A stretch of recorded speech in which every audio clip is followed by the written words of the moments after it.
नमस्कार। पीजीएस के इस राष्ट्रीय अधिवेशन में मंच पर उपस्थित मेरे सहयोगी चंद्रकांत दादा पाटिल, जिन्होंने पीजीएस से मुझे इंट्रोड्यूस किया, ऐसे हमारे मुखर्जी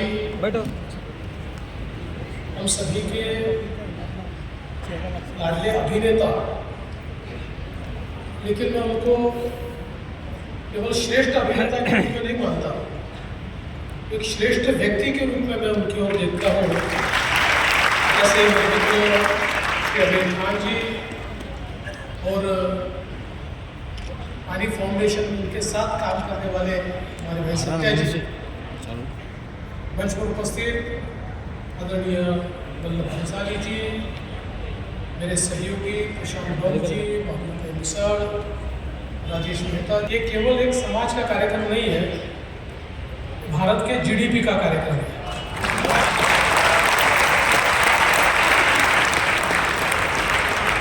क्योंकि भारत के जीडीपी में जैन समाज की जो हिस्सेदारी है, मैं ऐसा मानता हूँ कि 5 ट्रिलियन इकोनॉमी जो हमको तैयार करनी है, उसका रास्ता आपके ही माध्यम से जाता है।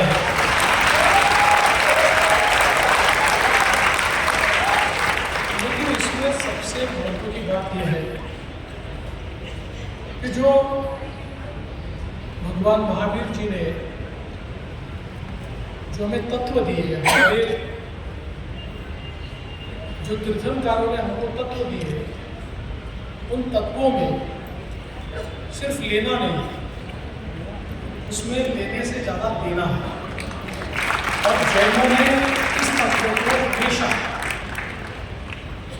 एक प्रकार से कार्यान्वित किया है, और इसलिए हमारा जैन समाज जितना कमाता है उससे ज़्यादा देना जानता है, और इसलिए देने वालों में हमारे जैन समाज का नाम आता है।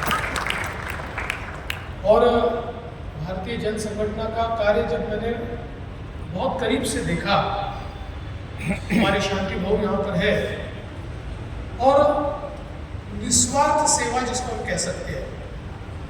क्योंकि हम हमेशा कहते हैं कि पश्चिमी तत्वों में और हमारे तत्वों में अंतर क्या है। तो पश्चिम के तत्व, पश्चिम के मूल्य इस सर्वाइवल ऑफ द फिटेस्ट की बात करते हैं। जो फिट होगा वो सर्वाइव करेगा, जिसमें ताकत होगी वो जिएगा। हमारे तत्व ये नहीं मानते, हम लोग ये मानते हैं कि जो जन्मा है वो जिएगा, और उसके जीने की व्यवस्था समाज करे। इसलिए केवल फिट नहीं, तो समाज में जो फिट हो, जो कमज़ोर हो, जिसमें कोई बीमारी हो, जिसमें कोई शारीरिक भेद हो, ऐसे हर आदमी को जीने का उतना ही अधिकार है। और ये समाज की जिम्मेदारी है कि समाज उसके लिए व्यवस्था खड़ी करे। इन तत्वों को मानने वाले हम सब लोग हैं, और इन तत्वों को यथार्थ में लाने का काम अगर कोई करता है तो हमारी भारतीय जैन संगठन करती है। ये मैं यहाँ पर कहना चाहता हूँ। चाहे फिर वो हमारे आत्महत्याग्रस्त किसानों के बच्चों की शिक्षा का विषय हो, चाहे वो पानी का विषय हो, चाहे वो मूल्यवर्धन का विषय हो, ये हर विषय अपने आप में ऐसा है जो समाज निर्माण का काम करता है। और पानी के काम में तो मैं ऐसा मानता हूँ कि हमारे अमीर जी ने और हमारी भारतीय जन संगठन ने, हमारे शांति भवन ने जो काम किया है, ये एक प्रकार से बहुत ही प्रवर्तक इस प्रकार का काम है, बहुत ही सुंदर इस प्रकार का काम है। क्योंकि एक ये होता है कि कोई संगठन जाकर कहीं कोई काम कर देता है, तो काम तो हो जाता है, लोगों को सुविधाएं भी मिलती है, लेकिन उसका महत्व नहीं होता। जैसे अंग्रेजी में हम लोग कहावत में बोलते हैं कि किसी को मछली पकड़कर खिलाने की जगह उसे अगर मछली पकड़ना सिखाए तो जिंदगी भर खा सकता है। उसी प्रकार से हमारे पानी फाउंडेशन ने और भारतीय जन संगठन ने पानी में जो काम किया, लोगों में अवेयरनेस तैयार किया, लोगों में कॉन्फिडेंस तैयार किया, लोगों के ध्यान में आए कि हमारे जीवन में परिवर्तन करने के लिए कोई ऊपर से आकर परिवर्तन नहीं करने वाला। हमारे जीवन में केवल सरकार आकर परिवर्तन नहीं करने वाली। हमारे जीवन में हम परिवर्तन कर सकते हैं, वो शक्ति हमें है। उस शक्ति को जागरूक करने का काम ये भारतीय जन संगठन ने और हमारे पानी फाउंडेशन ने किया। इसलिए आज गांव में जब हम लोग जाते हैं तो गांव का बच्चा भी जब हमको वाटर साइंस पढ़ाता है, पानी के बारे में बताता है, तो मैं ऐसा मानता हूँ कि जिस गांव में इस प्रकार से पानी के बारे में अवेयरनेस तैयार होता है, वो गांव कभी अकाल की ओर जा ही नहीं सकता। वो गांव हमेशा पानी से युक्त और एक प्रकार से सुजलाम सुफलाम रहता है। और ऐसे हजारों गांव में लोगों का कॉन्फिडेंस खड़ा करने का काम ये आज भारतीय जन संगठन ने यहाँ पर किया है। हमारे पानी फाउंडेशन के माध्यम से आमिर जी ने यहाँ पर किया है और हमेशा ये लोग इस कार्य में उसका श्रेय मुझे देते हैं। मेरा अगर कोई श्रेय होगा, मैंने अपना नारा लगाया, आप आगे बढ़ो, हम आपके साथ हैं, इतना ही मेरा श्रेय है। जमीन पर उतर कर इन्होंने काम किया, बाकी हम तो कार्यकर्ता ऐसे नारे लगा रहते हैं, आप आगे बढ़ो, हम साथ हैं। इसमें मेरा तो कोई बहुत श्रेय नहीं है। हाँ, इतना मैं जरूर कह सकता हूँ कि मुझे ये ध्यान में आया कि अगर किसानों की आत्महत्या समाप्त करनी है तो जब तक हम लोग पानी की समस्या को हल नहीं करेंगे, जो महाराष्ट्र 50% से ज़्यादा अवर्षण प्रवण है, 50% से ज़्यादा महाराष्ट्र ये हमेशा अकाल में रहने वाला महाराष्ट्र है। इसमें वाटर कंजर्वेशन ये एक ही चीज़ है कि जो महाराष्ट्र को इस बीमारी से बाहर निकाल सकती है। और इसलिए इस मूवमेंट को हमने आगे बढ़ाया।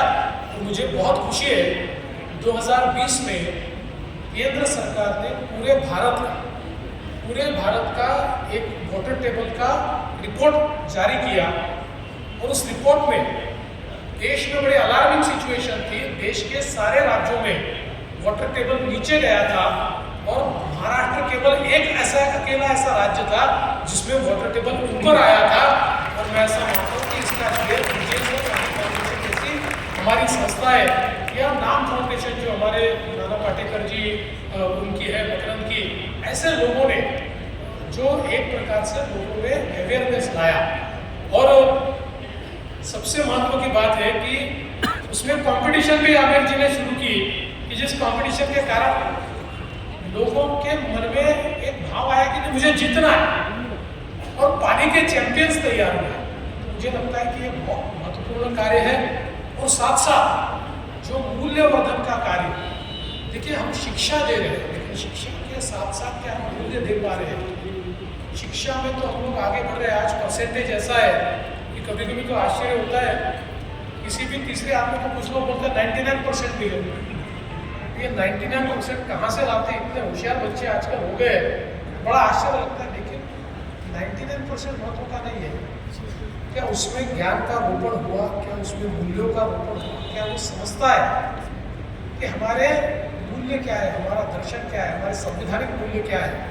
ये अगर नहीं समझता है तो 99% काम के नहीं है। क्योंकि हम फिर एक ऐसे आत्मकेंद्रित पीढ़ी तैयार करेंगे जो केवल खुद का विचार करेगी, जो समाज का विचार नहीं करेगी, जो राष्ट्र का विचार नहीं करेगी। आज व्यक्ति अगर बड़ा होता है तो समाज में कोई ना कोई उस व्यक्ति के लिए व्यवस्थाएं खड़ी करता है। कभी सरकार करती है, कभी समाज करता है। आज इतनी स्कूलें चलती है तो ये स्कूलें समाज खड़ी करता है। आज इतने हॉस्पिटल चलते हैं तो समाज उसको खड़ा करता है। आज इतने व्यवसाय चलते हैं, समाज उसको खड़ा करता है। उसमें से व्यक्ति खड़ा होता है। तो ऐसे व्यक्ति के मन में ये भाव होना ही चाहिए कि मुझे समाज ने दिया है, मुझे कुछ न कुछ तो समाज को वापिस करना चाहिए। लेकिन अगर ये भाव ही हम तैयार नहीं करेंगे, केवल इधर कंप्यूटर तैयार करेंगे और इधर कंप्यूटर जैसी सोच वाले लोग हम तैयार करेंगे कि जिनके मन में भाव नहीं है, तो मुझे लगता है कि हम लोग एक पद पर जाकर अटकेंगे, उससे आगे नहीं बढ़ पाएंगे। इसलिए व्यक्ति में वो भाव होना भी बहुत जरूरी है। आर्टिफिशियल इंटेलिजेंस तो आवश्यक है ही, लेकिन उसके साथ साथ जो एक ह्यूमन इंटेलिजेंस है, उसके साथ साथ जो ऑर्गेनिक इंटेलिजेंस है, ये भी बहुत महत्वपूर्ण है। वो अगर खो गया तो आर्टिफिशियल इंटेलिजेंस किसी काम का नहीं है। ये समझकर हम लोगों को मूल्यों का रोपण करना पड़ेगा। और मैं बहुत इस बात की सराहना करता हूँ जिस प्रकार से शांति भवन ने और भारतीय जन संगठना ने महाराष्ट्र में मूल्य शिक्षण का सिलेबस तैयार किया। मूल्य शिक्षण के माध्यम से बच्चों में मूल्यों का रोपण किया और इसका परिणाम हमने देखा कि हमारे महाराष्ट्र की, आप हम लोग तो जानते हैं, सरकारी स्कूलों से बच्चे बाहर जाते हैं, प्राइवेट स्कूलों में जाते हैं। सरकारी स्कूलों में लोगों को ऐसा लगता है कि यहाँ अच्छी पढ़ाई नहीं होती, लेकिन महाराष्ट्र में इसमें अपवाद बना और प्राइवेट स्कूलों से लाखों बच्चे महाराष्ट्र के सरकारी स्कूलों में वापस आए, क्योंकि माँ बाप के भी ध्यान में यह आया कि हमारे बच्चों को शिक्षा के साथ साथ यहाँ ज्ञान भी मिलता है, मूल्य भी मिलते हैं। और हमने एक बात निश्चित रूप से उसमें ये स्थापित की कि मूल्य कौन से होने चाहिए। तो हमारे शाश्वत मूल्य तो होने चाहिए, उसके साथ साथ सबसे महत्वपूर्ण है हमारा संविधान। अगर हमारे संविधान के मूल्य अगर हमारे बच्चे समझेंगे तो शायद वो अच्छे नागरिक बन पाएंगे। इसलिए बचपन से ही संवैधानिक मूल्यों का रोपण ये बच्चों में करने का काम भारतीय जन संगठना के माध्यम से हुआ। और मैं ऐसा मानता हूँ कि इस कार्य में शांति भाव ने और हमारी भारतीय जन संगठना की टीम ने जो काम किया है वो बहुत ही अनमोल है। और मुझे इस बात की खुशी है कि इस काम को देखने के बाद हमारे देश की सरकार ने भी शांति भाव को बुलाया और कहा भारतीय जन संगठना देश के राज्यों में इस काम को करे। और जो सिलेबस यहाँ तैयार हुआ था वो सिलेबस देश में भी गया और कई राज्यों में आज मूल्य शिक्षा का काम शुरू हुआ।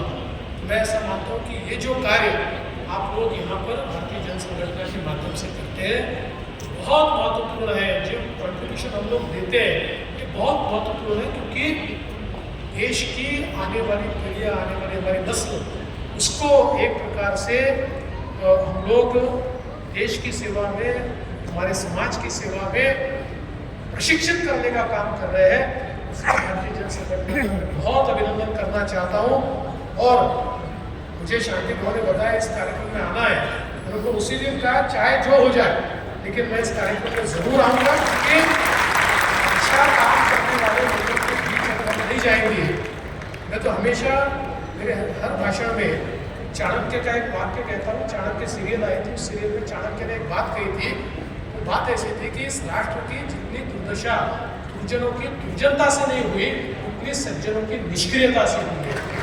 इसमें जहाँ जहाँ सज्जन शक्ति है वहाँ वहाँ जाकर सज्जन शक्ति को प्रोत्साहित करना, सज्जन शक्ति के पीछे खड़ा होना, यह हमारा फर्ज है। उस फर्ज को निभाने के लिए मैं यहाँ पर आया हूँ। आप इसी प्रकार से काम करते रहिए, आपके पीछे पूरी शक्ति के साथ, पूरी ताकत के साथ हम खड़े हैं और हम लोग नारा लगा रहे हैं। आप आगे बढ़िए, हम आपके साथ हैं। बहुत बहुत धन्यवाद। जय जिनेन्द्र।